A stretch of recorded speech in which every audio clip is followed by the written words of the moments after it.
Cyber security. हम लोगों ने कल पढ़ा कि साइबर सुरक्षा है क्या। हमने पढ़ा कि हम अब एक कृत्रिम स्पेस में रहते हैं। हमने अपने आसपास एक आर्टिफिशियल स्पेस क्रिएट किया है जिसको हम साइबर स्पेस कहते हैं। और जब हम इस साइबर स्पेस की सुरक्षा करते हैं तो इसी को साइबर सुरक्षा कहते हैं। तो ये जो हमारा कृत्रिम स्पेस है, ये जो हमारा आर्टिफिशियल स्पेस है, ये सूचना और संचार तकनीक के साधनों के माध्यम से क्रिएट किया गया है। सूचना और संचार तकनीक के साधनों के माध्यम से उपयोग में लाया गया है, तो इसके माध्यम से क्रिएट हुआ है। यानी इन्फॉर्मेशन कम्युनिकेशन टेक्नोलॉजी के साधन, हार्डवेयर, सॉफ्टवेयर, इन सब को मिलाकर के, इन सारी चीज़ों को मिलाकर के साइबर स्पेस बनता है। अब साइबर स्पेस की सुरक्षा क्यों जरूरी है? साइबर स्पेस को सुरक्षित करना क्यों आवश्यक है? साइबर स्पेस को सुरक्षित करना इसलिए आवश्यक है क्योंकि आज हमारी सारी गतिविधियां साइबर स्पेस में संपन्न होती हैं।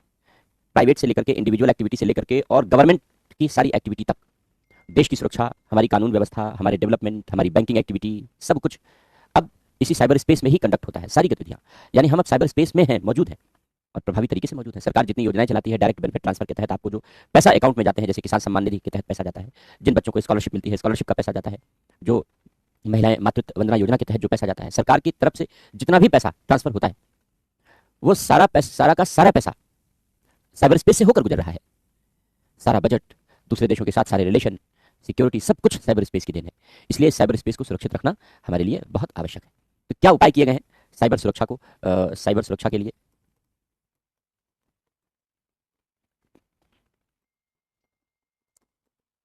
भारत सरकार द्वारा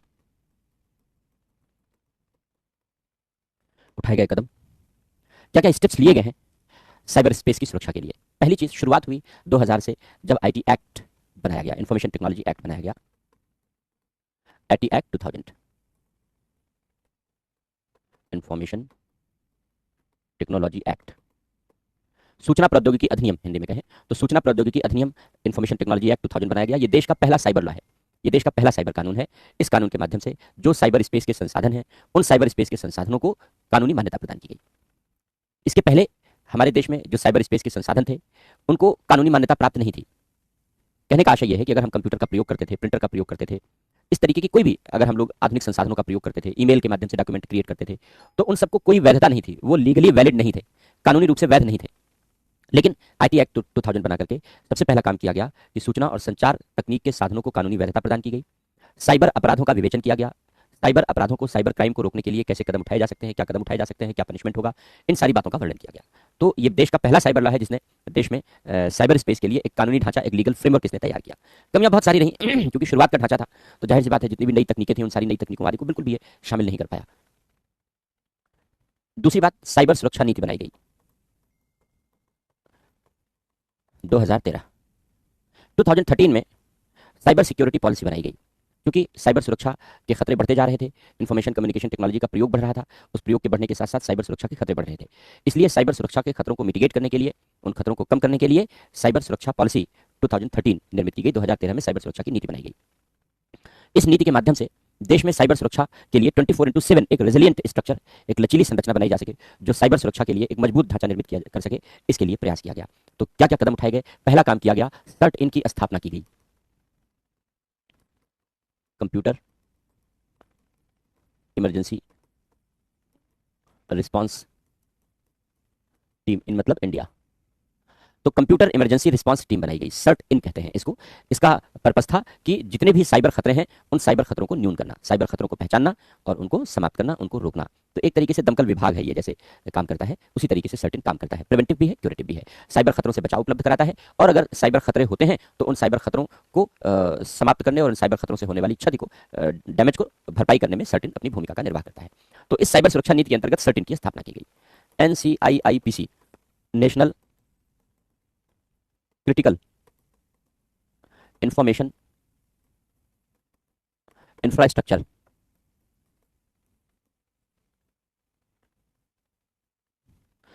critical national infrastructure protection centre की स्थापना की गई। नेशनल क्रिटिकल इन्फॉर्मेशन का मतलब जो हमारी संवेदनशील सूचनाएं हैं, उन संवेदनशील सूचनाओं से संबंधित जितने इंफ्रास्ट्रक्चर हैं हमारे, उन सारे इंफ्रास्ट्रक्चर को हमें सुरक्षित रखना है, उनका संरक्षण करना है। जैसे बड़े बड़े बांध हो गए, न्यूक्लियर पावर प्रोजेक्ट हो गए, तमाम सारे पावर प्रोजेक्ट हो गए, हमारी सिक्योरिटी हो गई, एटॉमिक सिक्योरिटी हो गई, तमाम सारी चीज़ें ये क्रिटिकल इन्फॉर्मेशन इंफ्रास्ट्रक्चर में आते हैं। तो इन सब को प्रोटेक्ट करने के लिए NCIIPC का गठन किया गया और ये प्रभावी तरीके से अपनी भूमिका निभा रहा है।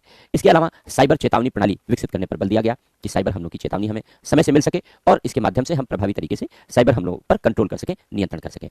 साइबर एक्सपर्ट तैयार करने का, कि साइबर एक्सपर्ट्स तैयार किए जाएं, उनका टारगेट रखा गया कि 5 लाख साइबर एक्सपर्ट तैयार किए जाएंगे आगे आने वाले 5 वर्षों में। हालांकि टारगेट पूरा नहीं हुआ क्योंकि 2013 की पॉलिसी है, 2018 तक 5 लाख एक्सपर्ट तैयार करने थे, नहीं कर पाए, लेकिन टारगेट रखा गया। इंटरनेशनल कोऑपरेशन को प्रमोट किया जाए, क्योंकि अगर अंतर्राष्ट्रीय सहयोग नहीं होगा तो बिना अंतर्राष्ट्रीय सहयोग के साइबर स्पेस की सुरक्षा सुनिश्चित नहीं की जा सकती। तो साइबर स्पेस की सुरक्षा सुनिश्चित करने के लिए इंटरनेशनल कोऑपरेशन पर भी बल दिया गया। तो ये साइबर सुरक्षा नीति बनाई गई। हालांकि साइबर सुरक्षा नीति पुरानी पड़ चुकी है, इसलिए नई साइबर सुरक्षा नीति बनाने पर बल दिया जा रहा है। सरकार ने कहा है कि वो एक नई साइबर सिक्योरिटी पॉलिसी लेकर के आएगी। अब कब लेकर आएगी देखने वाली बात है। इसके अलावा NTRO पहले भी पढ़ चुके हैं हम लोग, नेशनल टेक्निकल रिसर्च ऑर्गेनाइजेशन। ये भारत की साइबर स्पेस की खुफिया एजेंसी है और national institute of cryptography Asia का पहला इंस्टीट्यूट है इस तरीके का। क्रिप्टोग्राफी का इंस्टीट्यूट भी इसी के अधीन काम करता है, जो कोडिंग डिकोडिंग के संबंध में निर्णय लेता है। तो NTRO की स्थापना की गई। नेट ग्रिड बनाया गया, ये नेशनल इंटेलिजेंस ग्रिड है, पहले भी इसकी चर्चा हो चुकी है। नेशनल इंटेलिजेंस ग्रिड बनाया गया और इस नेट ग्रिड के माध्यम से 20 से ज्यादा संस्थानों से सूचनाएं ये एकत्र करता है, स्टोर नहीं करता, कलेक्ट करता है केवल।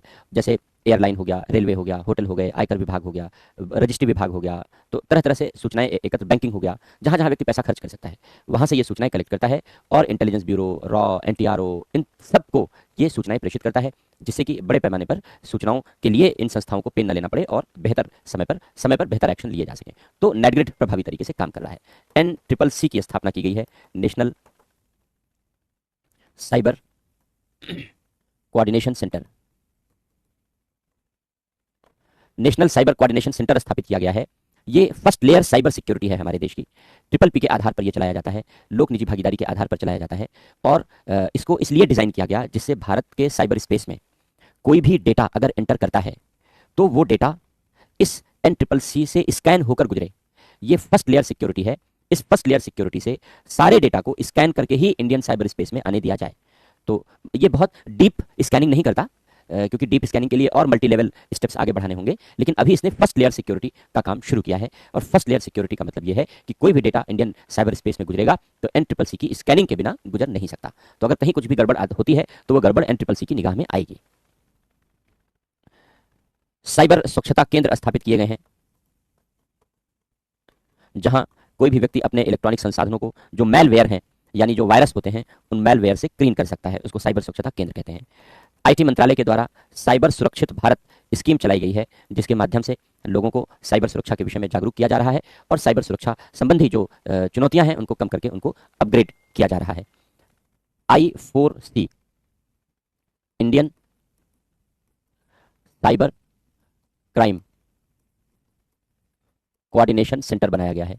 भारत सरकार के गृह मंत्रालय के अधीन I4C Indian cyber crime coordination centre बनाया गया है। यह एक नोडल एजेंसी के रूप में काम करता है साइबर क्राइम को ध्यान में रखते हुए, क्योंकि विगत वर्षों में साइबर क्राइम की संख्या तेजी से बढ़ी है, इसलिए पूरे साइबर क्राइम के एक नोडल एजेंसी के रूप में ये अपना रोल प्ले करता है। किसी भी तरीके के साइबर क्राइम को यहाँ रजिस्टर किया जाता है।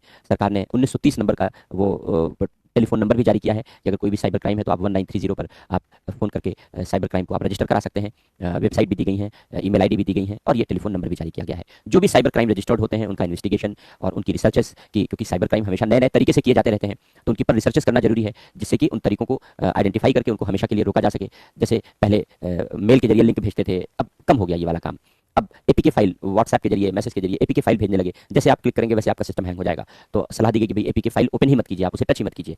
तो जिस नंबर से आया है उस पूरे नंबर को ही उड़ा दीजिए, ब्लॉक कर दीजिए, क्योंकि APK फाइल आप क्लिक करेंगे तो उसमें वायरस होता है, पूरा सिस्टम आपका हैंग हो जाएगा, चला जाएगा। तो इस तरीके की अवेयरनेस डेवलप भी की जा रही है और इस तरीके के नए नए खतरे पैदा हो रहे हैं। तो I4C इन सारे खतरों को मैनेज करने के लिए अपनी भूमिका का निर्वाह करता है। DPDP एक्ट 2023 पारित किया गया है, digital personal data protection act. Digital personal data protection act पारित किया गया, चूंकि राइट टू प्रिवेसी को, निजता के अधिकार को फंडामेंटल राइट बना दिया गया। अब हमारे जो डेटा है वो तो साइबर स्पेस में मौजूद है, तो साइबर स्पेस में भी तो हमारे डेटा प्रोटेक्ट होने चाहिए। इसके लिए digital personal data protection act DPDP act 2023 पारित किया गया। इसमें जो हमारा डेटा है, हमको डेटा प्रिंसिपल कहते हैं, लोगों को डेटा प्रिंसिपल कहते हैं, लोग हो गए। और जो प्लेटफॉर्म है ऑनलाइन, उनको डेटा फिड्यूशियरी कहा गया है। ये प्लेटफॉर्म हो गए, जैसे एयरटेल हो गया, जियो हो गया, ये सब डेटा फिड्यूशरी हो गई जो हमारा डेटा कलेक्ट करती हैं। तो अब डीपीडीपी एक्ट के अंतर्गत ये प्रावधान कर दिया गया कि जो हमारे पर्सनल डेटा कलेक्ट किए जाएंगे इन प्लेटफॉर्म्स के द्वारा, इन प्लेटफॉर्म की जिम्मेदारी होगी कि वो हमारे डेटा को प्रोटेक्ट करें, सुरक्षित रखें। हमें अगर हमें लगता है हमारा जो डेटा है, हमारे डेटा का मिसयूज ना किया जाए और कोई सेकेंडरी यूज ना किया जाए।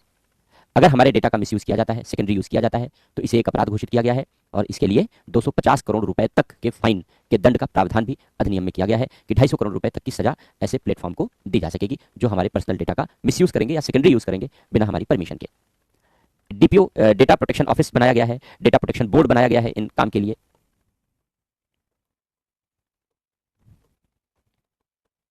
Data protection board of India बनाया गया है और इसके पास हम लोग किसी भी तरीके की शिकायत इस तरीके से कर सकते हैं और वो निगरानी रखेगा।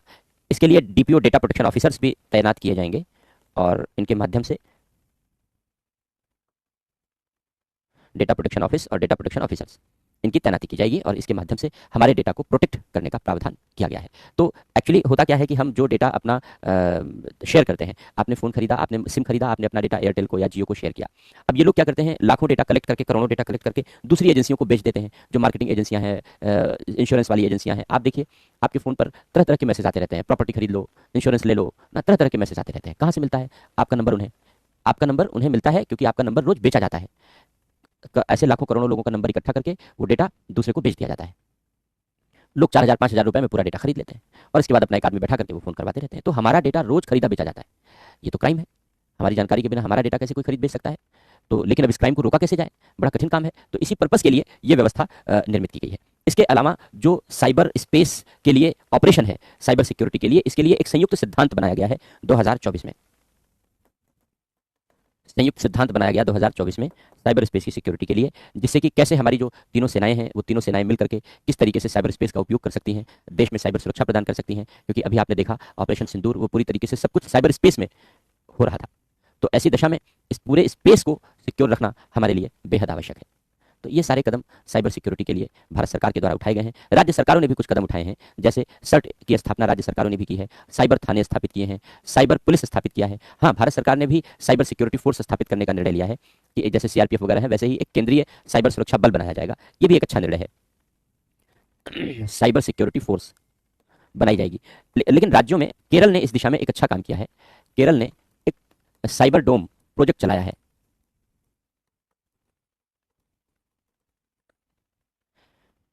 केरल ने साइबर डोम प्रोजेक्ट चलाया है। ये केरल के पुलिस विभाग के द्वारा चलाया जाने वाला रिसर्च एंड डेवलपमेंट विंग है। रिसर्च एंड डेवलपमेंट विंग के द्वारा चलाया जाने वाला प्रोग्राम है।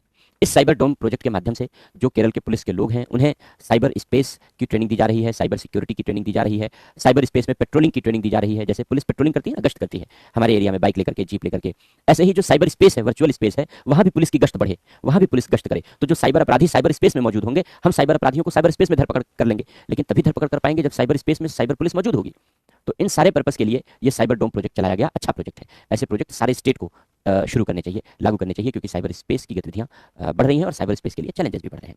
फिर क्या चैलेंजेस हैं साइबर स्पेस के लिए और कैसे उन चैलेंजेस के लिए क्या कदम उठाए और जाने शेष हैं, उन सब के बारे में हम लोग चर्चा करेंगे। पहले इसे लिख लो, जो हम लोगों ने इतना पढ़ा है पहले इसे लिखो। भारत सरकार द्वारा उठाए गए कदम साइबर स्पेस की सुरक्षा के लिए लिखो। पहला पॉइंट लिखो। पॉइंट में एक हेड पॉइंट में हेडिंग में लिखते चलते हैं। पहला लिखो आईटी एक्ट, सूचना प्रौद्योगिकी अधिनियम 2000। सूचना प्रौद्योगिकी अधिनियम 2000, आईटी एक्ट 2000 लिखो। यह देश का पहला साइबर कानून है। यह देश का पहला साइबर कानून है, पहला साइबर अधिनियम है। यह देश का पहला साइबर कानून है। इसके माध्यम से इलेक्ट्रॉनिक साधनों के प्रयोग को वैधता प्रदान की गई। इसके माध्यम से इलेक्ट्रॉनिक साधनों के प्रयोग को वैधता प्रदान की गई, कमा साइबर अपराधों का विवेचन किया गया। साइबर अपराधों का विवेचन किया गया और उनके लिए दंड का प्रावधान किया गया। साइबर अपराधों का विवेचन किया गया और उनके लिए दंड का प्रावधान किया गया। और साइबर स्पेस के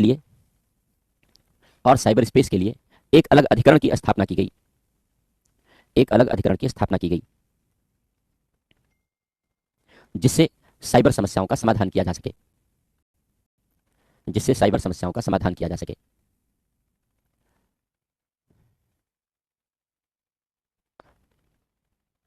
अब दूसरा लिखो, साइबर सुरक्षा नीति 2013। साइबर सुरक्षा नीति 2013 लिखो, साइबर सुरक्षा के लिए एक सकारात्मक वातावरण निर्मित करने और प्रत्येक क्षण यानी 24/7 और प्रत्येक क्षण यानी 24/7 सहायता देने के लिए एक तंत्र निर्मित करने। सहायता देने के लिए एक तंत्र निर्मित करने। साइबर स्पेस के खतरों के विरुद्ध क्षमता विकसित करने। साइबर स्पेस के खतरों के विरुद्ध क्षमता विकसित करने, कमा साइबर स्पेस की आधारभूत संरचना। साइबर स्पेस की आधारभूत संरचना को सुरक्षित करने के लिए यह नीति निर्मित की गई। यह नीति निर्मित की गई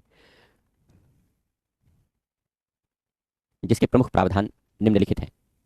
जिसके प्रमुख प्रावधान निम्नलिखित हैं।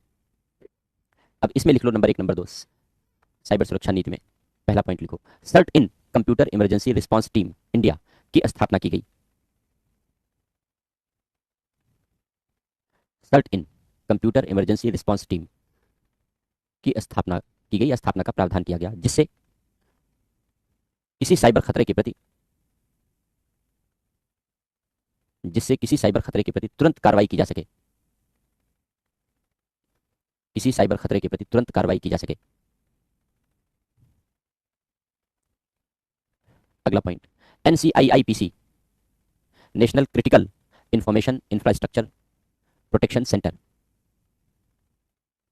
NCIIPC नेशनल क्रिटिकल इंफॉर्मेशन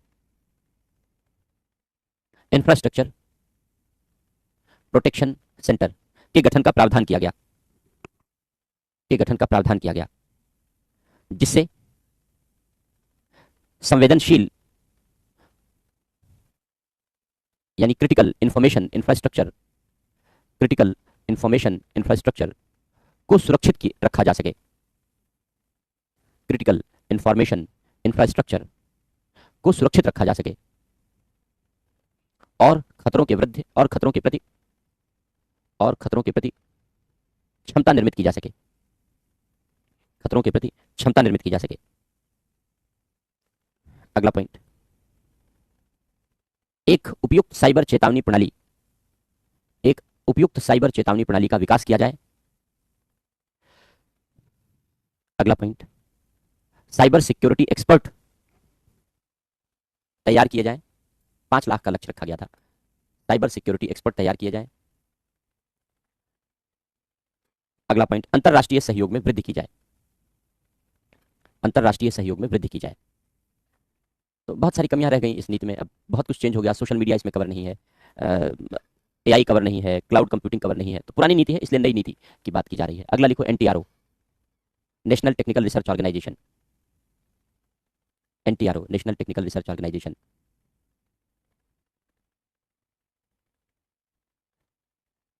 यह साइबर स्पेस की खुफिया एजेंसी है।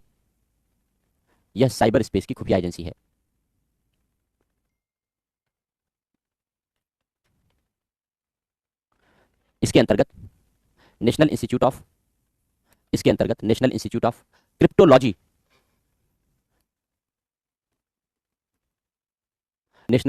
क्रिप्टोलॉजी रिसर्च एंड डेवलपमेंट की स्थापना भी की गई है।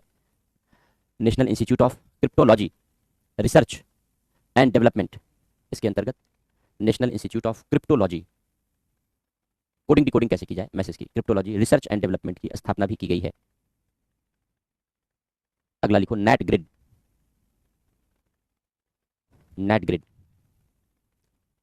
नेशनल इंटेलिजेंस ग्रिड लिखो। यह एक केंद्रीय एजेंसी है जो खुफिया सूचनाओं को शेयर करती है, साझा करती है। साझा करती है, शेयर करती है। यह 20 से अधिक एजेंसियों यह 20 से अधिक एजेंसियों से सूचनाएं एकत्र करती है। यह 20 से अधिक एजेंसियों से सूचनाएं एकत्र करती है, जैसे रेलवे, एयरलाइन, आयकर विभाग, भूमि रजिस्ट्री विभाग, बैंक इत्यादि। और इन सूचनाओं को 11 केंद्रीय एजेंसियों को शेयर करती है, साझा करती है,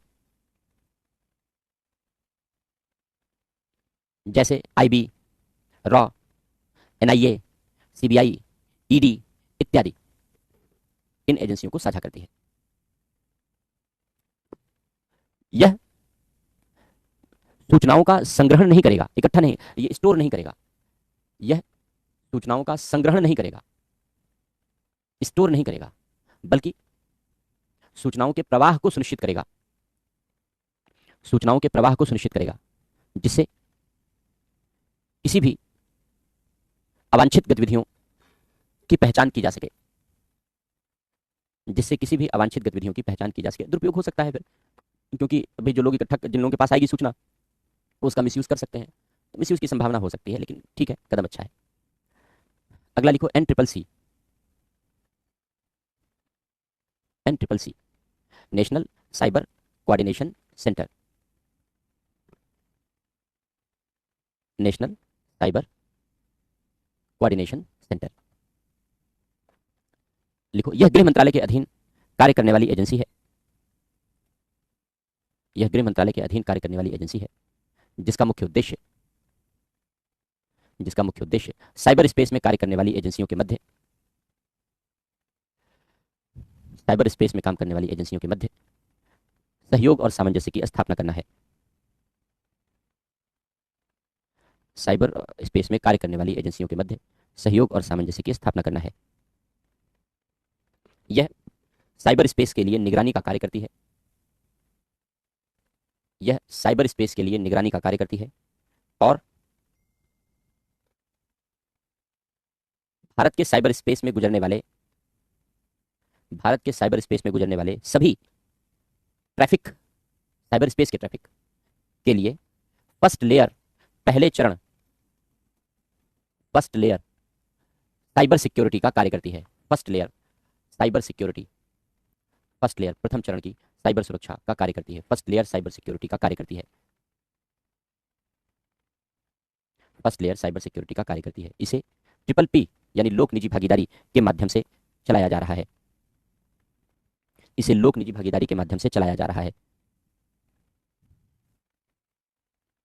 अगला पॉइंट लिखो, साइबर सुरक्षा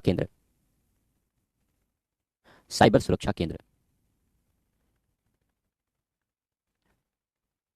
मैलवेयर से, यानी वायरस कहते हैं बोलचाल में, मैलवेयर कहते हैं, यानी खराब सॉफ्टवेयर, गंदा सॉफ्टवेयर। मैलवेयर से इलेक्ट्रॉनिक साधनों का बचाव करने के लिए इस केंद्र की स्थापना की गई है।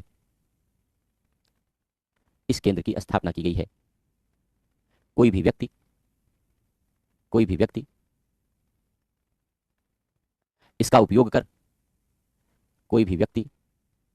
उपयोग कर अपने सिस्टम को क्लीन कर सकता है, साफ कर सकता है।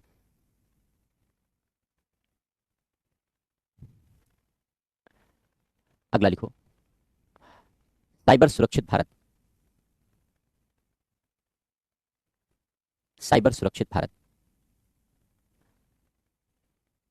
भारत सरकार के सूचना और प्रौद्योगिकी मंत्रालय के द्वारा यह योजना प्रारंभ की गई है, जिसके माध्यम से साइबर सुरक्षा के प्रति और साइबर अपराधों को रोकने के लिए जागरूकता विकसित करने पर बल दिया जा रहा है। इस प्रकार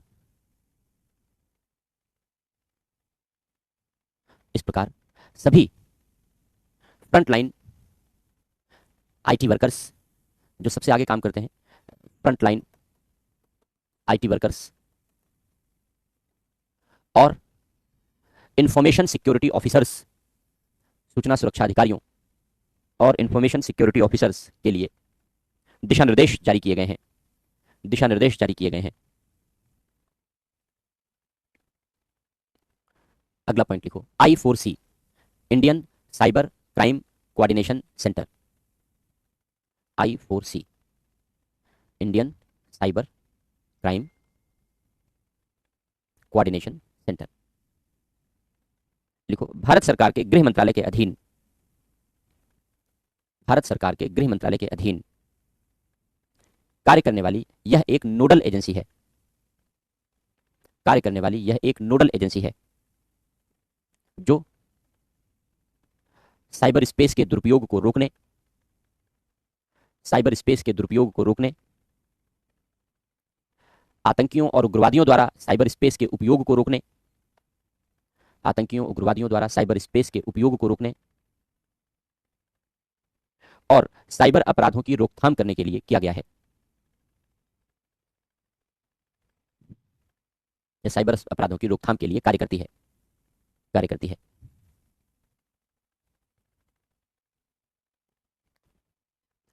अगला लिखो, DPDP act 2023, digital personal data protection act, DPDP act. हालांकि इसमें राइट टू बी फॉरगेटन नहीं शामिल किया गया है डीपीडीपी एक्ट में, उसकी डिमांड अभी भी की जा रही है। राइट टू बी फॉरगेटन हम लोगों ने पढ़ा है जब आर्टिकल 21 पढ़ रहे थे, तो वहाँ हमने आपको लिखाया है डिजिटल प्रिवेसी के बारे में। तो राइट टू बी फॉरगेटन का मतलब होता है, फिर से बता देते हैं, राइट टू बी फॉरगेटन का मतलब होता है कि हमारा जो डेटा हमने शेयर किया, हम कहें कि अब उपयोग हो गया, हमारे सामने हमारा डेटा सिस्टम से डिलीट कर दो, तो इसको राइट टू बी फॉरगेटन कहते हैं। तो इसके लिए कदम उठाना अभी बाकी है। लिखो, DPDP act 2023, digital personal data protection act. लिखो, इस अधिनियम के माध्यम से, इस अधिनियम के माध्यम से प्रत्येक व्यक्ति, ब्रैकेट में लिखो डेटा प्रिंसिपल, प्रत्येक व्यक्ति, ब्रैकेट में लिखो डेटा प्रिंसिपल, की साइबर स्पेस में, डेटा प्रिंसिपल की साइबर स्पेस में विद्यमान सूचनाओं, साइबर स्पेस में विद्यमान सूचनाओं को सुरक्षित रखने का कार्य किया गया है, को सुरक्षित रखने का कार्य किया गया है।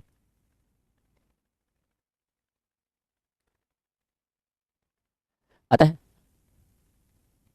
ऑनलाइन प्लेटफॉर्म या सेवा प्रदाता, ऑनलाइन प्लेटफॉर्म या सेवा प्रदाता, ब्रैकेट में लिखो डेटा फिड्यूशियरी, ब्रैकेट में लिखो डेटा फिड्यूशियरी, लोगों की सहमति से ही, लोगों की सहमति से ही उनके डेटा को प्रोसेस कर सकते हैं, लोगों की सहमति से ही उनके डेटा, लोगों की सहमति से ही उनके डेटा को प्रोसेस कर सकते हैं।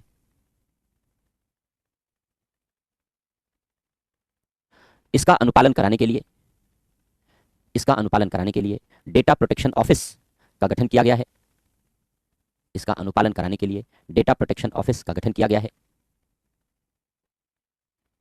और उल्लंघन की दशा में, उल्लंघन की दशा में डेटा फिड्यूशियरी पर, डेटा फिड्यूशियरी पर 250 करोड़ रुपए तक के जुर्माने, और उल्लंघन की दशा में डेटा फिड्यूशियरी पर 250 करोड़ रुपए तक, 250 करोड़ रुपए तक के जुर्माने के दंड का प्रावधान भी किया गया है, जुर्माने के दंड का प्रावधान भी किया गया है। इसके लिए, इसके लिए data protection board of India, data protection board of India का गठन किया गया है, इसके लिए data protection board of India का गठन किया गया है।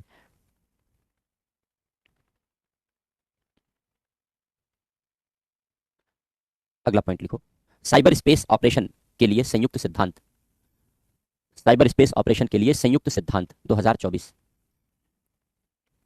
साइबर स्पेस ऑपरेशन के लिए संयुक्त सिद्धांत 2024।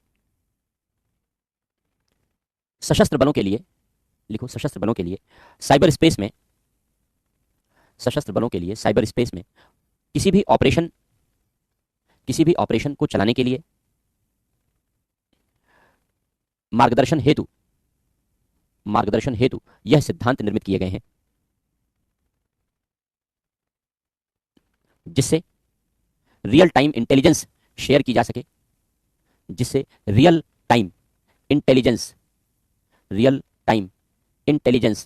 शेयर की जा सके, कमा साइबर अटैक,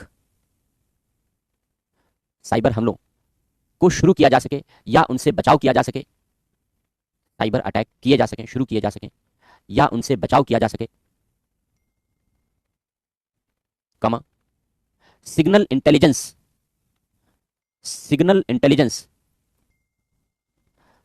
पर कार्य किया जा सके, अर्थात सिग्नल इंटेलिजेंस पर कार्य किया जा सके, अर्थात दुश्मन के सिग्नल को रोका जा सके, दुश्मन के सिग्नल को रोका जा सके,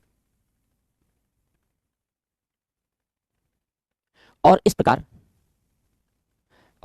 वैश्विक संदर्भ में एक सुदृढ़ सुरक्षा निर्मित की जा सके, एक सुदृढ़ सुरक्षा निर्मित की जा सके।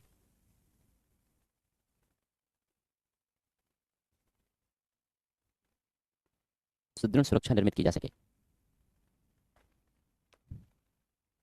यह हो गया भारत सरकार द्वारा उठाए गए कदम। अब लिखो एक पॉइंट और लिख लो, नेक्स्ट पॉइंट लिख लो। भारत सरकार ने केंद्रीय साइबर सुरक्षा पुलिस बल, भारत सरकार ने केंद्रीय साइबर सुरक्षा पुलिस बल के गठन का निर्णय लिया है, केंद्रीय साइबर सुरक्षा पुलिस बल के गठन का निर्णय लिया है। अब लिखो राज्यों द्वारा उठाए गए कदम। लिखो राज्यों द्वारा उठाए गए कदम में पहला पॉइंट लिखो, कुछ राज्यों ने सर्ट की स्थापना की है, CERT, computer emergency response team. कुछ राज्यों ने सर्ट CERT की स्थापना की है। अगला पॉइंट लिखो, कुछ राज्यों ने साइबर पुलिस थाने या साइबर पुलिस सेल के गठन के लिए कदम उठाए हैं, साइबर सुरक्षा के लिए नेक्स्ट पॉइंट लिखो, साइबर सुरक्षा के लिए पुलिस को प्रशिक्षण भी दिया जा रहा है,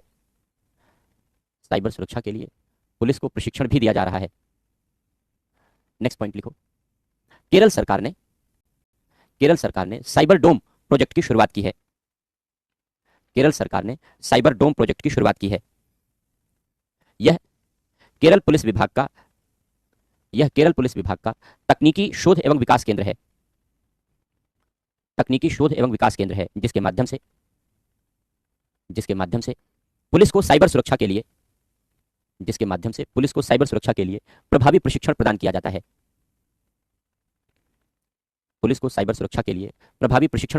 है, जिससे साइबर इंटेलिजेंस एकत्रित किया जा सके, ऑनलाइन साइबर पुलिस पेट्रोलिंग की जा सके, और साइबर अपराध की पहचान कर उसे नियंत्रित किया जा सके।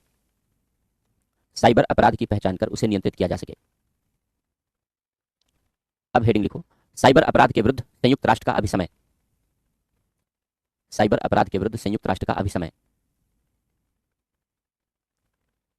लिखो, संयुक्त राष्ट्र ने साइबर अपराधों को रोकने के लिए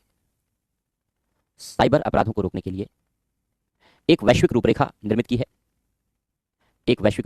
है, जिससे अंतर्राष्ट्रीय सहयोग स्थापित किया जा सके। पॉइंट में लिख लो, नेक्स्ट पॉइंट करके लिख लो, यह साइबर अपराधों को मान्यता प्रदान करता है और रोकथाम के उपाय की रूपरेखा निर्मित करता है। अगला पॉइंट, साइबर स्पेस में बाल दुर्व्यवहार बच्चों के प्रति दुर्व्यवहार पर अंकुश लगाने का प्रावधान करता है। अगला पॉइंट, राष्ट्रों के बीच सहयोग को बढ़ावा देता है। अगला पॉइंट, यह विभिन्न राष्ट्रों को इलेक्ट्रॉनिक डेटा के संरक्षण, उन्हें खोजने, तलाश करने, उनके जब्त करने आदि का आवश्यकता के अनुसार अधिकार प्रदान करता है।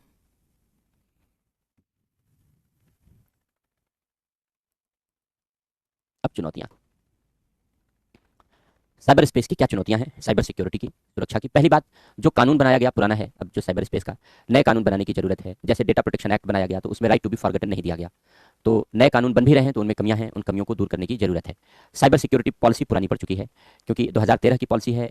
साइबर लॉ और साइबर सिक्योरिटी पॉलिसी नई टेक्नोलॉजी को कवर नहीं करते, सोशल मीडिया को कवर नहीं करते, एआई को कवर नहीं करते, जितने भी अन्य तरीके के नए डेवलपमेंट हैं जैसे क्लाउड कंप्यूटिंग वगैरह है, इन सबको भी कवर नहीं करते। तो कानून और नीति दोनों पुरानी है, नए की जरूरत है। इसके अलावा जो स्टेट्स ने साइबर सिक्योरिटी के लिए कदम उठाए हैं वो भी कम हैं, कमज़ोर हैं। उनको इस दिशा में कदम उठाने होंगे, क्योंकि पुलिस स्टेट लिस्ट का सब्जेक्ट है, राज्य सूची का विषय है।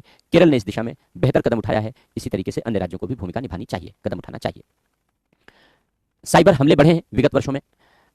जो सर्ट इन की रिपोर्ट है उसके मुताबिक भारत में 702 साइबर अटैक पर मिनट होते हैं।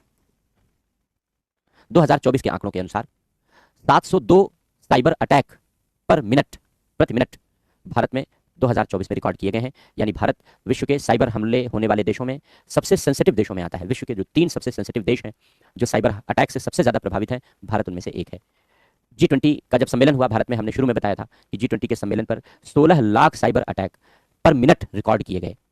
और इस तरीके से देश में साइबर हमलों के लिए देश बेहद सेंसिटिव और बेहद असुरक्षित है। हालांकि सिक्योरिटी के लिए कदम उठाए गए हैं, प्रभावी कदम उठाए गए हैं। लोगों के बीच जागरूकता की कमी है।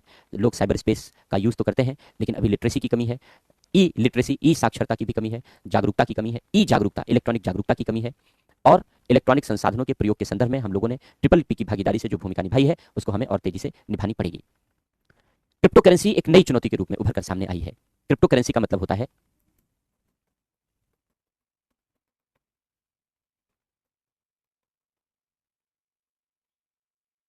जैसे बिटकॉइन आदि, ये सब उसके एग्जाम्पल हैं क्रिप्टो करेंसी के। क्रिप्टो करेंसी यानी ऑनलाइन मुद्रा है, लेकिन एक वर्चुअल करेंसी है, आभासी मुद्रा है, दिखती नहीं है।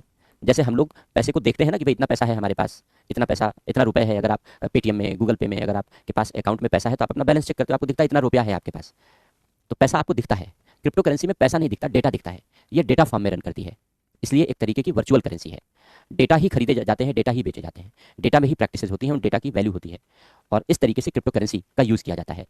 एंड टू एंड इनक्रिप्शन की टेक्नोलॉजी है, इसको ब्लॉकचेन टेक्नोलॉजी कहते हैं। यानी कोई दूसरा इसको नहीं देख सकता, कोई दूसरा इसको नहीं पढ़ सकता। एंड टू एंड इनक्रिप्शन होता है, एंड टू एंड इनक्रिप्शन होता है। जैसे व्हाट्सएप पे जब मैसेज आप भेजते हो तो आप जिसको भेजते हो केवल वही आपका चैट ओपन कर सकता है, वही देख सकता है। तो end to end encrypted data होते हैं, ब्लॉकचेन टेक्नोलॉजी कहते हैं, जिससे ये इनक्रिप्शन किया जाता है, उससे इसको ब्लॉक कर दिया जाता है। तो कोई दूसरा इसमें सेंधमारी नहीं कर सकता, इसको हैक नहीं कर सकता। यानी सबसे सिक्योर्ड है, ये सबसे ज्यादा सुरक्षित टेक्नोलॉजी है ब्लॉकचेन टेक्नोलॉजी। इसी का उपयोग करके क्रिप्टो करेंसी यूज की जाती है।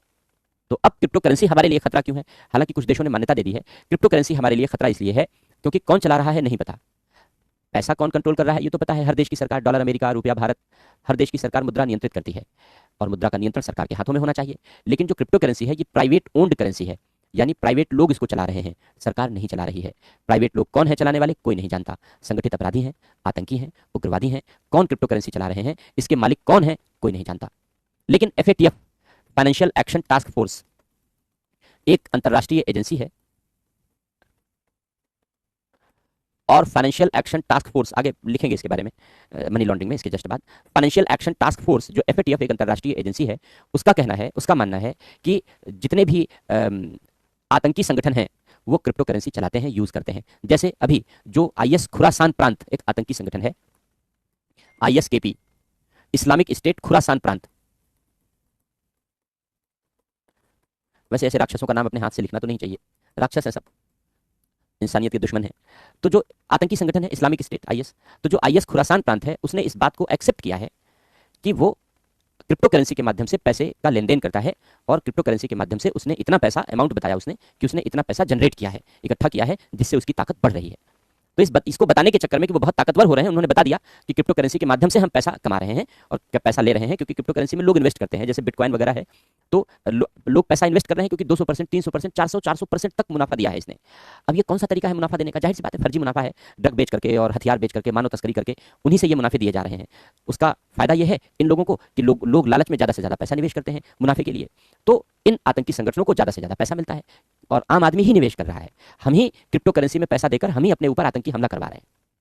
क्योंकि हम क्रिप्टो करेंसी को पैसा दे रहे हैं तो आतंकियों के पास जा रहा है, आतंकी उसे हथियार और गोला बारूद खरीद कर हमारे ही ऊपर आतंकी हमला कर रहे हैं। तो क्रिप्टो करेंसी भस्मासुर जैसी व्यवस्था है कि हम क्रिप्टो करेंसी में निवेश करके अपने ही ऊपर आतंकी हमला करवा रहे हैं। तो अजीबोगरीब व्यवस्था है, इसलिए क्रिप्टो करेंसी बैन करने की जरूरत है, अथवा क्रिप्टो करेंसी को स्टेट गवर्नड बनाने की जरूरत है कि भाई स्टेट गवर्न करेगा। हालांकि स्टेट ने कहा कि हम लोग अब डिजिटल करेंसी चलाएंगे, लेकिन अब चूंकि विश्व में निजीकरण का बोलबाला बहुत ज्यादा है, इसलिए क्रिप्टो करेंसी का चलन भी बहुत ज्यादा है। जितने आतंकी के समर्थक हैं, जैसे आसिम मुनीर पाकिस्तान का जो वो है सेनाध्यक्ष है, उसकी क्रिप्टो करेंसी की कंपनी है। पाकिस्तान में जितने भी सेनाध्यक्ष हुए हैं सब बड़े बिजनेसमैन होते हैं, बड़े बिजनेसमैन होते हैं, पुराने वाले भी नए वाले भी, सबका यही हाल है। तो क्रिप्टो करेंसी की फर्म है उसकी। अब आप सोच सकते हो कि कितना बड़ा लेन देन है। अमेरिका की कंपनियों से निवेश की बात भी चल रही है, इसीलिए ट्रंप से बड़ी आजकल याराना है, क्योंकि ट्रंप का जो दामाद है और ट्रंप के रिश्तेदार हैं उनकी भी क्रिप्टो करेंसी की कंपनी है। तो अब सोच लो सारा याराना कैसा है। तो क्रिप्टो करेंसी सुरक्षा के लिए बेहद घातक है, इसलिए क्रिप्टो करेंसी को बैन करना होगा या स्टेट रेगुलेशन के अधीन लाना होगा। जो भी क्रिप्टो करेंसी चलाना चाहता है पहले उसे सरकार के अंतर्गत पंजीकृत कराना होगा और सरकार की निगरानी में सारी चीजों को लाना होगा, लेकिन ऐसा हो नहीं रहा है। और नहीं हो रहा है तो इसे बैन करना सबसे उपयुक्त कदम होगा। एआई, आर्टिफिशियल इंटेलिजेंस का उपयोग बड़ी तेजी से बढ़ा है और अच्छी चीजें हैं, इसने कुछ बेहतर रिस्पांस भी दिए हैं शासन प्रशासन के लिए। Real time data sharing, real time analysis, इन सब चीजों को इसने बड़ा मजबूत बनाया है, स्ट्रांग बनाया है। लेकिन एआई खतरा भी बहुत पैदा कर रहा है। डीप फेक फोटोज बनाई जाती हैं, डीप फेक वीडियोस बनाए जाते हैं। इसका मतलब है कि लोगों की फोटो के साथ, वीडियो के साथ पूरी तरीके से छेड़छाड़ कर दिया जाता है। जैसा वीडियो चाहें किसी का भी बना सकते हैं, जैसी फोटो चाहें किसी की भी बना सकते हैं, और वो रियल इमेज और रियल वीडियो जैसा लगता है। ये तो बेहद चिंताजनक है। हम किसी की भी इमेज को बिगाड़ने के लिए कुछ भी कर सकते हैं, फिर बिल्कुल कर सकते हैं। हालांकि ये एक अपराध है, लेकिन अपराध है तो एआई ने इस अपराध को जन्म दिया है, बड़े पैमाने पर जन्म दिया है। आर्टिफिशियल इंटेलिजेंस के कारण लोगों की सुरक्षा के लिए भी बेहद खतरा है, क्योंकि जो पर्सनलाइज्ड इन्फॉर्मेशन है, जो प्रत्येक व्यक्ति की इन्फॉर्मेशन है, उसको बहुत तरीके से मिसयूज किया जा सकता है, डार्क वेब पर ले जाया जा सकता है। डार्क वेब का मतलब है कि इंटरनेट की वह दुनिया जहां अपराधियों का साम्राज्य होता है। इंटरनेट की वह दुनिया जहां अपराधियों का साम्राज्य होता है। तो इंटरनेट में पर्दे के पीछे की कहानी है वो। तो डीप फेक या इंटेलिजेंस, आर्टिफिशियल इंटेलिजेंस के माध्यम से किसी से दुश्मनी अगर हमें निकालनी है तो हम उसके पर्सनलाइज्ड डेटा को मैनिपुलेट कर सकते हैं, और मैनिपुलेट करके हम उसे डार्क वेब में भेज सकते हैं। आसान हो गया अब डार्क वेब से कनेक्टिविटी और डार्क वेब तक इस तरीके की आंकड़ों तक पहुंच। तो ये मिला करके हमारे लिए बेहद चुनौती बन रहे हैं। तो बाकी नौकरी वोकरी कम खा रहे हैं वो तो बात अलग है, लेकिन वो सुरक्षा से रिलेटेड नहीं है, इंटरनल सिक्योरिटी से रिलेटेड नहीं है। तो जो सिक्योरिटी थ्रेट्स हैं हम केवल उनके बारे में चर्चा कर रहे हैं। तो एआई अब हमारे लिए खतरनाक सिद्ध हो रहा है, इसलिए क्रिप्टो करेंसी, एआई, इन सब के उपयोग को रोकने के लिए हमें कानून बनाने होंगे। इसके लिए अलग से कानूनी ढांचा तैयार करना होगा। ये अच्छी बात है कि अभी ऑनलाइन गेमिंग चल रही थी और सरकार ने ऑनलाइन गेमिंग पर जो मनी रिलेटेड ऑनलाइन गेम है उन पर बैन लगाया है, और ये बेहद जरूरी था, क्योंकि एक तरीके से ये ऑनलाइन अपराध को, ऑनलाइन जुआ एक अपराध है, तो ऑनलाइन जुआ को प्रमोट कर रहे थे ये जितने भी सर्किल, 11 सर्किल और इस तरीके के क्राइम है। मुझे यही लगता था कि सरकार इसे रोकती क्यों नहीं है। ये सब जुए ऑनलाइन जुआ खिलाने की कोशिश कर रहे हैं, पूरे देश की पीढ़ी को बर्बाद कर देंगे। लेकिन अच्छी बात है कि सरकारों को चेतना आई और सरकार ने ऑनलाइन गेमिंग एक्ट पारित किया, और जो जितने भी ऑनलाइन गेम हैं, ई स्पोर्ट हैं, उनको रेगुलेट किया गया, और जो मनी रिलेटेड गेम है उन मनी रिलेटेड गेम को बैन कर दिया गया। तो ये बेहद अच्छी बात है। तो लिखो, चुनौतियां लिखो, पहले चुनौतियां लिखो। पहला पॉइंट लिखो आईटी एक्ट और साइबर सुरक्षा नीति। आईटी एक्ट और साइबर सुरक्षा नीति पुराने पड़ चुके हैं, पुराने पड़ चुके हैं। आईटी एक्ट और साइबर सुरक्षा नीति पुराने पड़ चुके हैं। जो नई तकनीकों जैसे AI, artificial intelligence, social media आदि को कवर नहीं करते,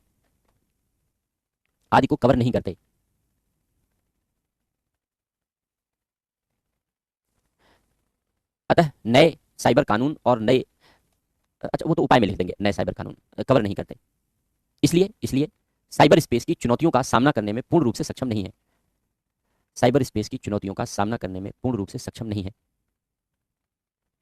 अगला पॉइंट लिखो, डीपीडीपी एक्ट में राइट टू बी फॉरगटन, भूल जाने का अधिकार नहीं दिया गया है। राइट टू बी फॉरगटन का अधिकार नहीं दिया गया है। अर्थात इसका अर्थ है, राइट टू बी फॉरगटन का अर्थ है, राइट टू बी फॉरगटन का अधिकार नहीं दिया गया है। अर्थात कोई व्यक्ति डेटा फिड्यूशरी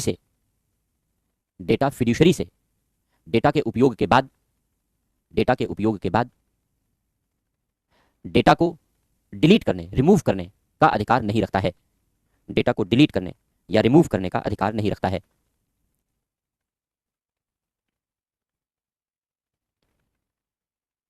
अगला पॉइंट लिखो। भारत साइबर हमलों के लिए भारत साइबर हमलों के लिए विश्व के सबसे संवेदनशील देशों में शामिल है। विश्व के सबसे संवेदनशील देशों में शामिल है। G20 के साइबर स्पेस पर G20 के साइबर स्पेस पर 16 लाख हमले प्रति मिनट रिकॉर्ड किए गए। 16 लाख हमले प्रति मिनट रिकॉर्ड किए गए। 2024 में भारत पर 370 मिलियन साइबर अटैक हुए। 370 मिलियन अर्थात 702 साइबर अटैक प्रति मिनट रिकॉर्ड किए गए। 370 मिलियन 370 मिलियन साइबर अटैक यानी 702 साइबर अटैक प्रति मिनट रिकॉर्ड किए गए। अगला पॉइंट लिखो। साइबर आतंकवाद, साइबर युद्ध जैसी घटनाओं में वृद्धि हो रही है। अगला पॉइंट लिखो। साइबर अपराधों में निरंतर वृद्धि हो रही है। अगला पॉइंट लिखो। लोगों में ई साक्षरता और ई जागरूकता का पर्याप्त अभाव रहा है। अगला पॉइंट लिखो। क्रिप्टो करेंसी नई चुनौतियां उत्पन्न कर रही है। अगला पॉइंट लिखो। आर्टिफिशियल इंटेलिजेंस, इसको भी डिटेल अलग से करा देते हैं, लिख लो। आर्टिफिशियल इंटेलिजेंस के कारण साइबर सुरक्षा के लिए गंभीर चुनौतियां उत्पन्न हुई हैं। अब लिखो उपाय। साइबर सुरक्षा को प्रभावी बनाने के उपाय। पहला पॉइंट लिखो। नया साइबर कानून निर्मित किया जाए जिसमें नई तकनीकों जैसे एआई, सोशल मीडिया, ये सब नई तकनीकों, एआई, क्रिप्टो करेंसी आदि को शामिल किया जाए और उनकी चुनौतियों को संबोधित किया जाए। अगला पॉइंट लिखो। नई साइबर सुरक्षा नीति निर्मित की जाए।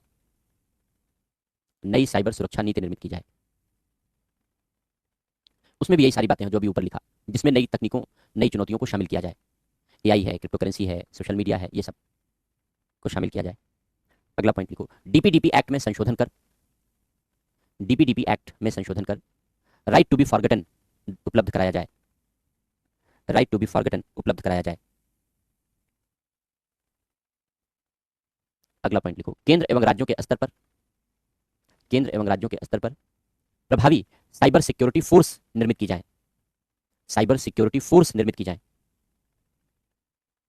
और उन्हें प्रभावी प्रशिक्षण दिया जाए। अगला point. Crypto currency, artificial intelligence, social media इत्यादि के लिए नए कानून निर्मित किए जाएं।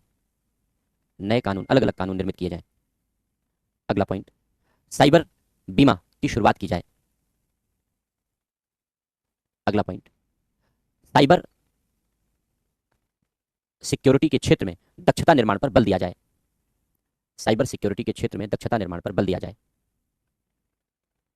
अगला पॉइंट। डिजिटल इंफ्रास्ट्रक्चर को मजबूत किया जाए।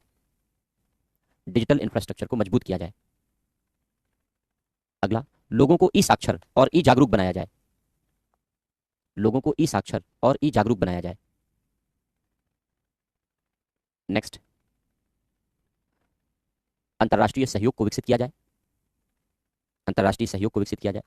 और अंतिम पॉइंट, लोक निजी भागीदारी को बढ़ावा दिया जाए। पब्लिक प्राइवेट पार्टनरशिप को बढ़ावा दिया जाए। अब लिखो क्रिप्टो करेंसी, हेडिंग लिख लो। क्रिप्टो करेंसी, हेडिंग लिखो क्रिप्टो करेंसी। लिखो, यह एक आभासी मुद्रा है जिसमें डेटा को कूटबद्ध कर लेन देन किया जाता है।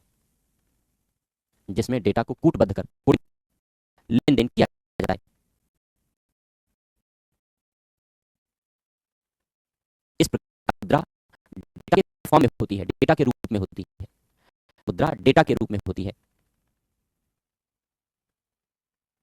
यह आंतरिक सुरक्षा के लिए निम्नलिखित चुनौतियां उत्पन्न कर सकती है। यह आंतरिक सुरक्षा के लिए निम्नलिखित चुनौतियां उत्पन्न कर सकती है। पहला पॉइंट, यह राज्य द्वारा नियंत्रित मुद्रा नहीं है। यह राज्य द्वारा नियंत्रित मुद्रा नहीं है। इसे कौन नियंत्रित कर रहा है? इसे कौन नियंत्रित कर रहा है? व्यवहार में इसका पता लगाना अत्यंत कठिन है, नहीं लगाया जा सकता। इसे कौन नियंत्रित कर रहा है?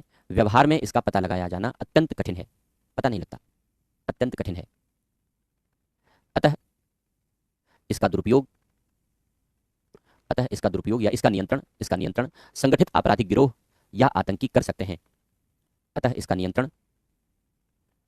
नियंत्रण संगठित आपराधिक गिरोह और आतंकी कर सकते हैं। अगला पॉइंट लिखो, financial action task force, FATF, financial action task force, वित्तीय कार्रवाई कार्यबल, फाइनेंशियल एक्शन टास्क फोर्स का मानना है कि क्रिप्टो करेंसी आर्थिक अपराधों में वृद्धि करती है, और आतंकवाद का वित्त पोषण करती है।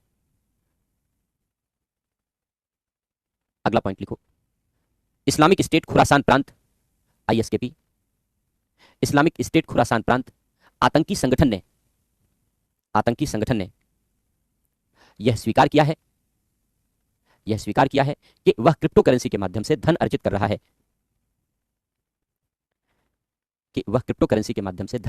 है। पैरा चेंज करके लिखें, इस प्रकार क्रिप्टो करेंसी सुरक्षा के दृष्टिकोण से खतरनाक सिद्ध हो रही है। अतः इसे नियंत्रित करने के लिए कदम उठाए जाने चाहिए। इसके बजाय सरकार को डिजिटल करेंसी को बढ़ावा देना चाहिए। डिजिटल करेंसी सरकार चलाएगी, इसके बजाय सरकार को डिजिटल करेंसी को बढ़ावा देना चाहिए।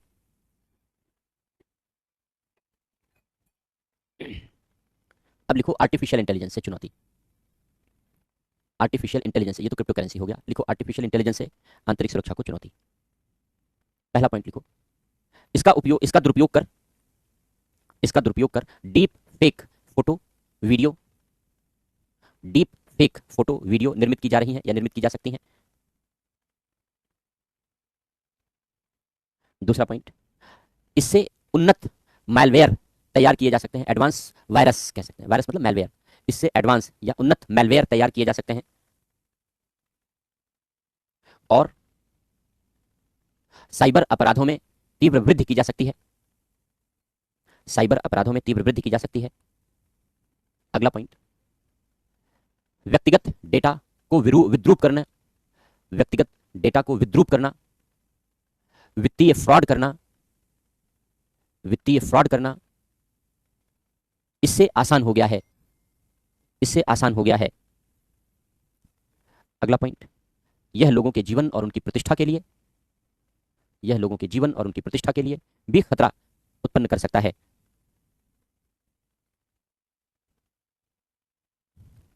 उपाय लिखो, क्या उपाय किए जाने चाहिए। पहला पॉइंट लिखो, AI के लिए अलग कानून बनाया जाना चाहिए। AI को रेगुलेट करने के लिए अलग कानून बनाया जाना चाहिए। अगला पॉइंट लिखो, AI बेस्ड डिफेंस रक्षा, यानी रक्षा, इंटेलिजेंस यानी खुफिया, मॉनिटरिंग यानी निगरानी, और क्वालिटी कंट्रोल गुणवत्ता नियंत्रण की शुरुआत की जानी चाहिए। हर चीज में AI यूज कर रहे हैं धीरे धीरे। अगला पॉइंट, AI के संबंध में लोगों को अधिक से अधिक जागरूक बनाया जाए और प्रशिक्षित किया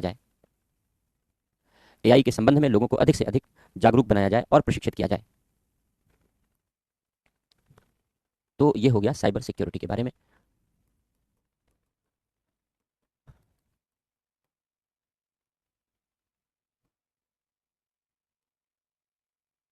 अब जो अगला टॉपिक है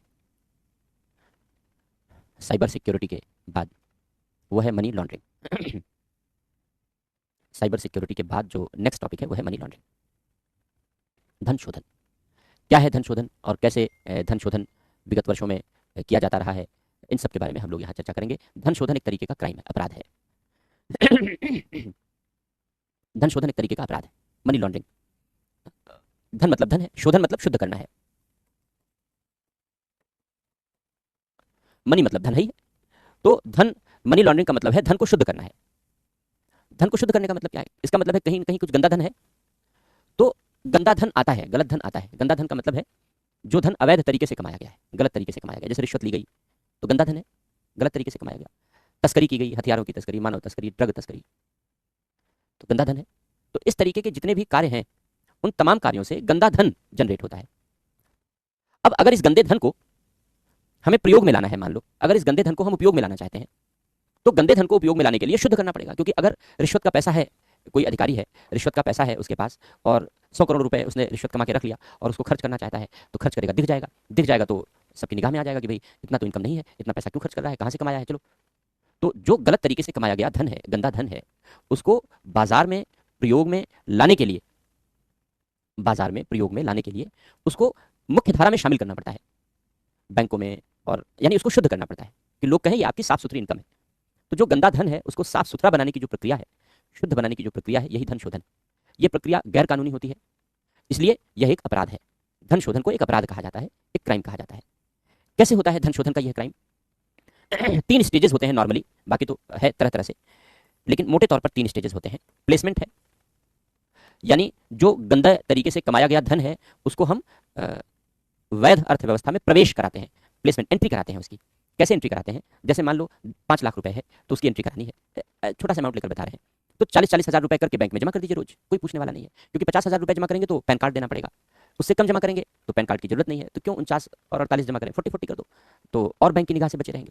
तो 40,000 करके जमा कर दिया गया कई सारे बैंकों में, कोई पूछने वाला नहीं है, तो वैध अर्थव्यवस्था का भाग बन गया, आसानी से वैध अर्थव्यवस्था में एंट्री कर ले गया, आसानी से एंट्री कर ले गया। अब एंट्री कर ले गया तो कभी कोई भी जांच हुई तो पूछ तो सकते हैं कि भाई 40,000 रुपए कहाँ से पाए तुम, या मान लो 10 बार एंट्री करके 4 लाख रुपए एक बैंक में जमा कर दिए गए तो 4 लाख रुपए कहाँ से आए, पूछ तो सकते हैं। तो अब इसको छिपाना होगा कि भाई हम 4 लाख रुपए कहाँ से आए, ये स्रोत, मूल स्रोत छिपा सकें, तो इसको लेयरिंग कहते हैं। लेयरिंग कहते हैं। लेयरिंग का मतलब हुआ कि जो पैसा आया, रिश्वत के जरिए आया, तस्करी के जरिए आया, हवाला के जरिए आया, कई सारे तरीके हैं। अब जो पैसा बैंकों में जमा हो गया, अब उसको एक खाते से दूसरे खाते, दूसरे खाते से तीसरे खाते में ट्रांसफर करेंगे। एक पैसे को 10-12 बार, 20 बार, 25 बार ट्रांसफर कर देंगे, इस अकाउंट से उस अकाउंट में, दूसरे अकाउंट से तीसरे में, तीसरे से चौथे में, फिर से पहले में फिर से दूसरे में, दूसरे में फिर से चौथे में, चौथे में फिर से पांचवें में, पांचवें से फिर से पहले में। जब एक ही अमाउंट 10-15 बार ट्रांसफर हो जाएगा, आया जाएगा, तो पहली बार कहां से आया, ये पेन खत्म हो जाता है और इसको पहचानना भी कठिन हो जाता है, बहुत कठिन हो जाता है। तो इसी को लेयरिंग कहते हैं कि बैंक में जो 40,000 रुपए जमा कर दिए उसको कई चरणों से गुजारें, यानी कई अकाउंट में बार बार ट्रांसफर करें, बार बार ट्रांसफर करें। जब बार बार ट्रांसफर करेंगे तो पहली बार वो पैसा कब ट्रांसफर हुआ था ये पहचानना कठिन हो जाएगा, इसी को लेयरिंग कहते हैं। तो लेयरिंग हो गया, और अब जब पैसा बार बार ट्रांसफर हो गया, उसके मूल स्रोत को छिपा लिया गया। लेयरिंग से मूल स्रोत छिप जाता है, क्योंकि फिर बाद में यह पहचानना बेहद कठिन है कि पहली बार ये पैसा कब आया। तो जब मूल स्रोत छिप गया तो अब अंतिम बात है कि उस पैसे को वैध अर्थव्यवस्था का भाग बना दिया जाए। तो वैध अर्थव्यवस्था का भाग कैसे बनेगा? स्कूल की फीस देनी है, या आपने कोई सामान खरीदा उसका पेमेंट करना है, आपने चेक से पेमेंट कर दिया, डिमांड ड्राफ्ट बना के पेमेंट कर दिया, ऑनलाइन बैंक से ट्रांसफर कर दिया, ये सब लीगल पेमेंट है, चेक लीगल पेमेंट है। इसीलिए चेक बाउंस होना एक नॉन बेलेबल ऑफेंस होता है, गैर जमानती अपराध होता है। तो चेक हो गया, डिमांड ड्राफ्ट हो गया, ये सब पैसे के लेन देन के सबसे ऑथेंटिक तरीके हैं, सबसे प्रामाणिक और कानूनी तरीके हैं। आपने चेक काट दिया, 40,000 रुपए स्कूल में फीस में चले गए, आपने चेक काट दिया, कोई सामान खरीदा, उसको पेमेंट चले गए। अब ये 40,000 रुपए लीगल मनी हो गई। क्यों? क्योंकि आपने लीगल साधन का सहारा लिया। चेक, डिमांड ड्राफ्ट, ये सब निगोशिएबल इंस्ट्रूमेंट एक्ट के तहत लीगल साधन है, लीगल साधन है। तो जब आपने लीगल पेमेंट कर दिया, लीगली पेमेंट कर दिया, तो ये पैसा शुद्ध हो गया, वैध अर्थव्यवस्था का भाग बन गया, वैध अर्थव्यवस्था का भाग बन गया। तो जब गंदे धन को यानी गलत तरीके से कमाए गए धन को कई चरणों से गुजार करके उसे वैध अर्थव्यवस्था का भाग बना लिया जाता है, तो इसी को गंदे धन को शुद्ध करना कहते हैं, साफ सुथरा करना कहते हैं, और इसी को धन शोधन कहते हैं, इसी को धन शोधन कहते हैं। तो धन शोधन एक अपराध है, और अगर ये अपराध प्रचलन में है तो गंदे धन की मात्रा बढ़ती है, क्योंकि लोगों को लगता है कि आसानी से मनी लॉन्डर हो जाएगा, आसानी से वैध अर्थव्यवस्था का भाग हो जाएगा। तो जब लोगों को यह विश्वास है कि यह आसानी से वैध अर्थव्यवस्था का भाग हो जाएगा, तो लोग बड़ी मात्रा में गंदा धन जनरेट करेंगे, और गंदा धन जनरेट करेंगे तो धन शोधन का अपराध बढ़ेगा। इसलिए धन शोधन को नियंत्रित करना बेहद जरूरी है, क्योंकि धन शोधन अपराधियों के लिए धन के स्रोत का अच्छा साधन है, अर्थव्यवस्था के लिए नुकसान पहुंचाता है, समाज के लिए नुकसानदेह है। समाज, अर्थव्यवस्था और आंतरिक सुरक्षा सबके लिए खतरनाक है धन शोधन। इसलिए धन शोधन पर नियंत्रण बेहद जरूरी है, और इसीलिए हम लोग यहाँ धन शोधन के बारे में पढ़ रहे हैं। तो 10 मिनट बचे हैं, लिख लो धन शोधन की परिभाषा, लिख लो, फिर बाकी आगे लिखते रहेंगे। लिखो परिभाषा, लिखो धन शोधन की। बाकी जो क्वेश्चन पूछना चाहो पूछ सकते हो, चैट ओपन है, आपके क्वेश्चन देख लेंगे। लिखो धन शोधन, लिखो। गंदे धन को शुद्ध करना धन शोधन कहलाता है। गंदे धन को शुद्ध करना धन शोधन कहलाता है। गंदे धन का आशय, गंदे धन को शुद्ध करना धन शोधन कहलाता है। गंदे धन का आशय अवैध तरीके से कमाया गया धन है। अवैध तरीके से कमाया गया धन है, जैसे रिश्वतखोरी, जैसे रिश्वतखोरी, ड्रग तस्करी, हथियारों की तस्करी इत्यादि। धन शोधन, धन शोधन वह प्रक्रिया है, धन शोधन वह प्रक्रिया है जिसके माध्यम से, धन शोधन वह प्रक्रिया है जिसके माध्यम से ऐसे धन को, ऐसे धन को शुद्ध कर लिया जाता है। ऐसे धन को शुद्ध कर लिया जाता है, अर्थात ऐसे धन को वैध अर्थव्यवस्था का भाग बना दिया जाता है। ऐसे धन को वैध अर्थव्यवस्था का भाग बना दिया जाता है। इस प्रकार धन शोधन एक अपराध है। इस प्रकार धन शोधन एक अपराध है। अब अपराध में लिखो चरण, धन शोधन के चरण। पहला चरण लिखो प्लेसमेंट। प्लेसमेंट हिंदी में लिखो धन को अर्थव्यवस्था में प्रवेश कराना। हिंदी में लिखो धन को अर्थव्यवस्था में प्रवेश कराना, प्लेसमेंट लिखो। गंदे धन को छोटे छोटे टुकड़ों में, मात्रा में, गंदे धन को छोटे छोटे टुकड़ों में, छोटे छोटे मात्रा में बैंकिंग प्रणाली में प्रवेश कराया जाता है।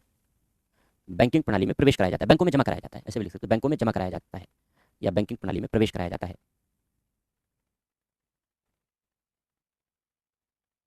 दूसरा लिखो लेयरिंग,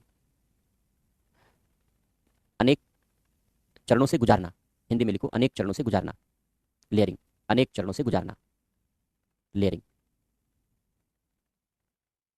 लेयरिंग में लिखो बैंकों में जमा किए गए धन को, बैंकों में जमा किए गए धन को अनेक चरणों से गुजारा जाता है। बैंकों में जमा किए गए धन को अनेक चरणों से गुजारा जाता है। बैंकों में जमा किए गए धन को अनेक चरणों से गुजारा जाता है, अर्थात अनेक खातों में ट्रांसफर किया जाता है। अनेक खातों में ट्रांसफर किया जाता है, जिससे उसके मूल स्रोत को छिपाया जा सके, जिससे उसके मूल स्रोत को छिपाया जा सके, जिससे उसके मूल स्रोत को छिपाया जा सके। अगला पॉइंट लिखो इंटीग्रेशन, एकीकरण। इंटीग्रेशन, एकीकरण। इसका अर्थ है, इसका अर्थ है कि कई चरणों से गुजारे हुए धन को, कई चरणों से, अनेक चरणों से गुजारे हुए धन को वैध अर्थव्यवस्था का, वैध अर्थव्यवस्था का भाग बना दिया जाता है। वैध अर्थव्यवस्था का भाग बना दिया जाता है। जैसे वैध अर्थव्यवस्था का भाग बना दिया जाता है, जैसे चेक या डिमांड ड्राफ्ट, चेक या डिमांड ड्राफ्ट आदि साधनों से भुगतान करना, चेक या डिमांड ड्राफ्ट आदि साधनों से भुगतान करना, तो यह वैध अर्थव्यवस्था का भाग बन जाता है।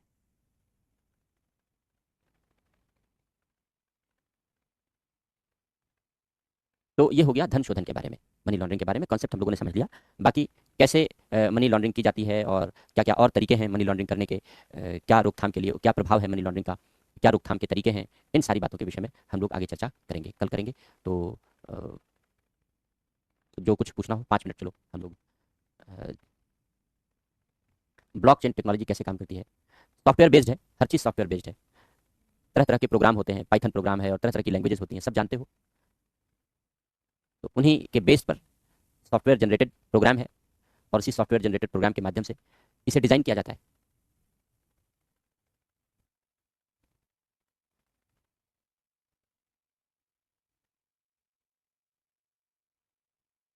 राइटिंग बहुत गंदी होती है स्पीड में, कोई बात नहीं, अभी स्पीड बढ़ा लो, बाद में सुधार लेना, बाद में सुधर भी जाएगी। पहले तो स्पीड मेंटेन हो जाए ना, 25 वर्ड पर मिनट हमने बताया स्पीड होनी चाहिए। हवाला कारोबार, हवाला कारोबार का मतलब है जैसे अनौपचारिक लेन देन को हवाला कारोबार कहते हैं, है ना। अनौपचारिक लेन देन, अनौपचारिक लेन देन का मतलब है कि जो बैंकिंग लेन देन नहीं है, बैंकिंग लेन देन नहीं है। एक तो बैंक से पैसा भेजते हैं, आपको किसी को पैसा भेजना है, आपने बैंक से भेज दिया। अगर आपने बैंक के अलावा गलत तरीके से पैसा भेजा तो वो हवाला है। विदेशों से भारत में आया, बिना बैंक के आ गया, क्योंकि बैंक ही प्रॉपर चैनल है, लीगल चैनल है। या फिर आपने एक शहर से दूसरे शहर में पैसा भेजा, जैसे आप मान लो आप दिल्ली में रह रहे हो, आपने लखनऊ में आपने कोई प्रॉपर्टी खरीदी, लखनऊ में कोई प्रॉपर्टी खरीदी। अब 1 करोड़ रुपए आपको इसको देना है, जो बिल्डर है उसको देना है। बिल्डर ने कहा कि भाई 60 लाख रुपए हम चेक से ले लेंगे, यानी लीगल पेमेंट है। जो 4 लाख रुपये है ये हम कैश लेंगे, 40 लाख रुपए हम कैश लेंगे। अब 40 लाख रुपए कैश उसको लेकर कैसे जाओगे? अगर हवाई जहाज से जा नहीं सकते, पकड़ में आ जाएगा। ट्रेन से जाना भी रिस्की है, अपनी कार से लेकर जाओगे, इतना पैसा लेकर के ट्रैवल करना भी रिस्की है, कहीं मुखबिरी हो जाए, कुछ भी हो जाए तो जान के लिए जोखिम है। तो या कहीं भी पुलिस कहीं कोई छानबीन कर रही हो, जांच पड़ताल कर रही हो, पता चला आपकी भी कार चेक हो गई और पकड़ा गए, 40 लाख रुपए कहाँ लिए जा रहे हो, कहाँ से आया, तो अ, बड़ी सारी समस्या है। तो उसके लिए हवाला कारोबारी यूज़ होते हैं, हर जगह होते हैं, हर जगह होते हैं। जहाँ हम क्लास ले रहे हैं मुखर्जी नगर में, वहाँ भी आसपास होंगे, हैं, रहते हैं दिल्ली में। तो अब जो बिल्डर है वो बताएगा कि ऐसा करो, इस नंबर पे फ़ोन करो, वो हवाला कारोबारी का नंबर होगा। आप उसके पास 40 लाख रुपए लेकर जाइए, यहीं दिल्ली में आप उसके पास 40 लाख रुपए लेकर के जाइए। कुछ कमीशन लेगा, ये जो कमीशन आपका कम होगा, बैंक से कम होगा। 40 लाख रुपए लेकर जाइए कमीशन के साथ। यहाँ लखनऊ में सेम टाइम पर यहाँ जो हवाला कारोबारी होगा वो बिल्डर को उतना पैसा दे देगा, 40 लाख रुपए। आप 40 लाख रुपए यहाँ उसे दे दीजिए, हैंड ओवर कर दीजिए। आपने 40 लाख रुपए यहाँ दिल्ली में हवाला कारोबारी को दिया, उसी टाइम पर लखनऊ में हवाला कारोबारी ने 40 लाख रुपए लखनऊ के बिल्डर को दे दिया। ना आप गए ना वो गया, पैसे का लेन देन हो गया। ना पैसा गया ना आप गए, आप भी नहीं गए, पैसा भी नहीं गया, और पैसा बिल्डर के पास पहुंच गया। ये आपस में हवाला कारोबारी हैं, ये अपना लेन देन करते रहेंगे, क्योंकि ये संगठित आपराधिक गिरोह के लोग होते हैं, बड़ी ईमानदारी से काम करते हैं। बहुत ऑनेस्टी है यहाँ, 1 रुपए की भी चोरी इसमें नहीं है। तो अपराध बड़ी ईमानदारी से, तो ये हवाला कारोबार, ऐसे ही हवाला कारोबारी काम करते हैं। तो ये जो पैसे का, यानी ये जो पैसे का अनौपचारिक लेन देन है, 40 लाख रुपए बिल्डर के पास पहुंच गए, आप नहीं गए, ना पैसा आपने भेजा दिल्ली से, बस आपने पैसा एक आदमी को दे दिया और एट द सेम टाइम उसी मोमेंट पर वो पैसा दूसरे को मिल गया। तो इस तरीके का जो नेटवर्क काम करता है, ये हवाला नेटवर्क है। और ये हवाला नेटवर्क पूरे देश में नहीं, पूरे विश्व में फैला है, पूरे वर्ल्ड में फैला है, और खूब फैला है। संगठित आपराधिक गिरोहों का नेटवर्क है, और संगठित आपराधिक गिरोहों का नेटवर्क होने के कारण बहुत मजबूती से इसकी पैठ है, बहुत सॉलिड पैठ है इसकी। तो ठीक है, फिर आज 10 बज चुके हैं, तो फिर आज की क्लास को हम लोग यहीं पर रोकते हैं, और शेष फिर हम लोग कल चर्चा कंटिन्यू करेंगे। Thank you.